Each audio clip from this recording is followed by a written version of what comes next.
talk you through what you're going to be working on today since I'm not going to be with you. So please make sure that you check the daily agenda slides like you always do, and make sure that you see what it is you need and then scroll through the slides accordingly. Hopefully our daily agenda slide will load so that we can look at it. If not, no worries. Okay, so what I'm going to talk you through is crafting your research thesis and making sure that you understand how to build a thesis statement and what a thesis statement is supposed to look like. All right, so as you work through these slides, so this is slide number 2. This is just out of the University of Illinois, a thesis statement defined so that every paper you write should have a main point, and everything should be reflected back to that main idea. Your thesis statement ideally should be 1 or 2 sentences. I'm going to push you to 1 for this particular research paper. However, there are times when 2 sentences are completely appropriate. It should not only present the topic of your paper, it should also make a comment about your position related to the topic. So it should be clear what the tipping point is that you are addressing, and also that you in fact think it was a tipping point. So that needs to be obvious in your thesis sentence or your thesis statement as you are crafting it, okay?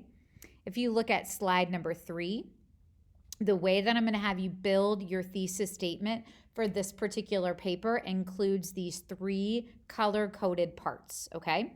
So the first part, this fuchsia color, is the subject of the essay. That is in fact going to be the statement of your tipping point or whatever your subject is. The green then is your position about the subject. Now, I'm going to caution you. I don't want I think or I believe or I value or I assume or I don't know, I whatever. No personal pronouns. So we should be able to glean your position from the verbs and words that you choose, even though you're not stating like I believe, okay?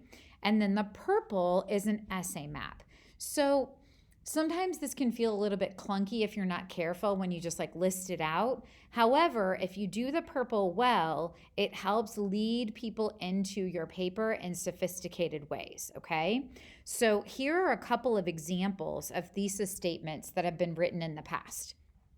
For example, 3 ways that a person suffering from post-traumatic stress disorder can overcome the position and lead a normal life are receiving psychological treatment, maintaining strong family bonds, and developing a regular routine of accomplishment such as job or school.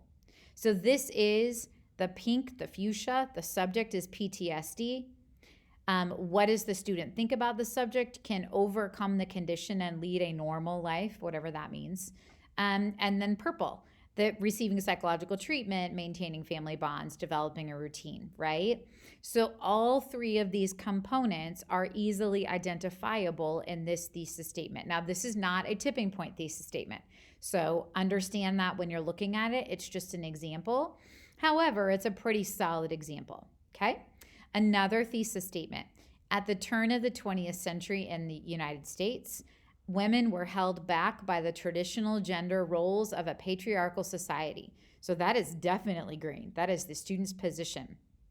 However, as the 1900s roared forward, so did the push, so that's actually kind of the purple, for women's suffrage is really going to be the subject of this essay, ultimately leading to the right to vote. So that's also going to be. So you see how the format of these 2 is very different. This one is kind of an A, B, C format. And this one is a B, a little bit of C, a little bit of A, a little bit of C again. So you can be creative and interesting with the format of your thesis as long as it's very, very clear what the components are, that they're there in the sentence or the sentences themselves, okay? So we know that maybe like last week I did Hamilton with you guys and I walked through how Hamilton was a tipping point, or is in my mind a tipping point in musical theater. So this is my working thesis for Hamilton, okay? The Broadway musical Hamilton leveraged its unprecedented popularity to positively influence the entertainment world, okay? In the areas of equity for actors in terms of diversity and profit, as well as increasing access to the arts across a wider audience. So If we look back at the formula, I have the pink. This is the subject of my essay. I have the green, which is what is my position that I'm taking, that they leverage their popularity to influence entertainment. That's my position, okay? And then I have my purple. So these are the key ideas I'm going to focus on in my paper. That equity for actors was increased, not only in terms of diversity, but also in terms of profit, so that actors were paid more equally for the first time, and that there was an increase in access to arts across a wider audience. So what Hamilton did, particularly through Disney Plus and also through the medium of hip hop, was give access to a genre that seems kind of like highbrow to audiences that might be turned off from it other times. So it added this layer of interest from just the general popular audience, okay? So that's what I'm going to work on. This is my guide rail, or the way I'm going to work through my paper, okay? Let me give you a couple more student examples quickly. So on slide number 5, TikTok. TikTok is my topic. Quickly became socially powerful and popular. That's the student's position through the app's content algorithm, its ability to combine popular music with viral videos, and the way people can rapidly go TikTok famous. So guys, this was a student example from last year, and their paper was also a tipping point paper.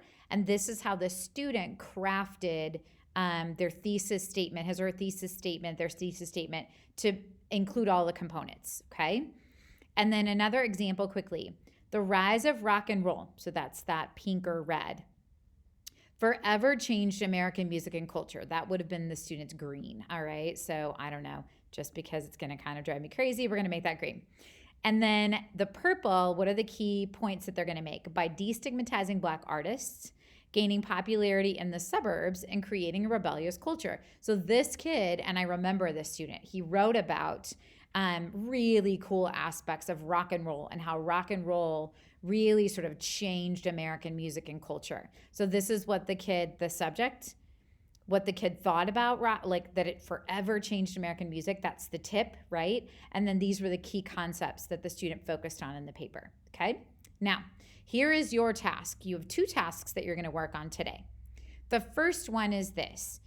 You need to draft your thesis sentence, and you are going to post it to the discussion board on Canvas. So task 3.4, you're going to draft your thesis statement.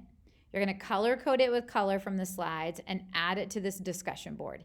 Then you're going to look back at several other students' thesis statements and give them some constructive feedback, okay? This will be published for you tomorrow and also then on Wednesday, so that you can work through this assignment, okay? So that's thing number 1. And then thing number 2, so this is just like what your thesis is supposed to do. Thing number 2, I'm going to have you work on your note-taking guide, okay? So you need to work on discussion board 3.4. So this is 3.4.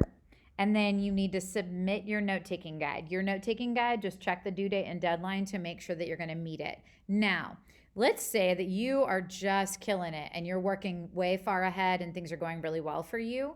The other thing that I posted for you to do is, or to look at on Canvas, is this research paper outline. So I worked with some students in 7th period and then with Mrs. Kern to kind of develop this document. It's me thinking through for you, when you structure this paper and you start writing, what are you going to be doing, okay? So there's the introduction, body section number 1, 2, 3, and 4, and then your conclusion. And what I did when I was working with period 7 is thought through, how long is each section going to be?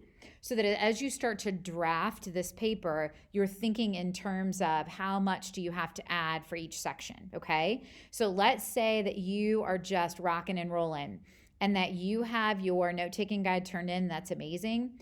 That you do 3.4, your thesis sentence, and it's fantastic and you love it. And you're ready to start your your drafting process. Check out the outline graphic organizer on the module. So when you're in the module, it is published and it's the very next thing in your module.